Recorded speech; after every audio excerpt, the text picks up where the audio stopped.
My name is Kevin Blakesley, and I am the director. My name is Renata, and I play Robin Gibson, one of the pageant girls. I am Stacy Stankowski, and I play Dory Hudson, the City's Young American Vets. My name is Katie Abbott, and I am playing Brenda Freelander. She is the pageant coordinator of the pageant and the main antagonist. So. I'm Hiram Oliphant, and I play Big Bob Freelander. He is a RV salesman, and he likes to help with the pageant.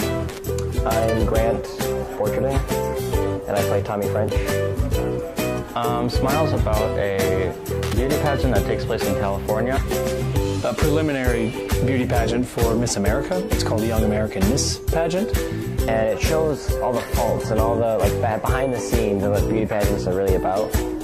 The expectations that women have for themselves because of that. And the expectations of women back then and all that sort of stuff. Really, there's a lot of dark humor in it, but it's awesome because it challenges a lot of controversial issues like sexism and racism. And my favorite part of Smile, probably have two. One of them is the 80s costumes. They're so fantastic. And I also think the dances are really cool and unique. I've never done stuff like that before. So. I like Young and American. It's where they go around and do all their talents. They sing a great song and do the talents they all have. It's really cool to see all the different things. I probably would have to say I have two. One in each act. The one that might win out as the favorite is Until Tomorrow Night. It's a song that closes the first act, and it really exposes all the feelings that the 16 pageant girls are feeling after all the nerves and really the pressure of the pageant gets on them. The Until Tomorrow Night kind of explains why they're feeling this way and what they feel they need and how just stressed out they are about the entire experience, and they don't feel they can do anything right.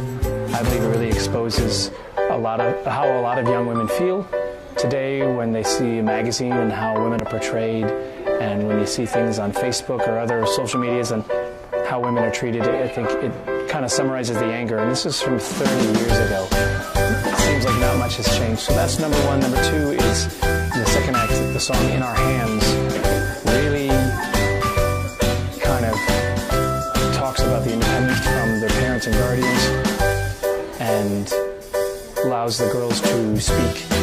And they sing about we're taking this world, we're going to own it, we're the next generation, we're going to make this world our own. And I kind of like the two juxtaposition between the two songs. It's all girls on stage saying, this is what you do to us when you put us on stage and judge us, and this is what we're going to do. We're going to take this world and we're going to own it and we're going to make it our own. So those two together kind of make my favorite two moments of the show. I try to review the lines that I didn't quite memorize the day before, or I didn't quite have a hold on. But usually I'm just pacing around trying to figure stuff out, or what I say first, or where I go, trying to plot everything out. I really try to hype myself up. I really get a lot of adrenaline, and I just try to think of my character and try to get into that as much as I can. Try to block everything out. Yeah, focus on my breathing. Just try to center myself and be in the moment, and not think about what's going to happen next in the show or whatever. I will miss seeing the actors and singers really achieve great artistry or at least the journey to it. Some of the students are extremely talented and they just sparkle immediately when they walk on stage. I'm usually more interested in the students who struggle, and I give them notes and I try and fix things, and then when they really get a hold of something, or they really understand what my intention is, what the direction is behind it, and they get it and it really pops. And that moment when they sing that note or they deliver that line and it's just perfect. Seeing that growth from not understanding the show at all, or not understanding their character, or never even hearing of the show. Most people have never even heard of this thing. And then taking it to a level that will really connect with audiences and make people think when they leave the auditorium, maybe I should re-examine the way I think of women, or the way I look at beauty pageants, or the way I read magazines with women portrayed in them. I'm going to miss probably singing all the time. I really like being around music, and I like singing music and all that jazz. And also, since it's my last one, it's going to be really sad because I know I won't be able to do it next year.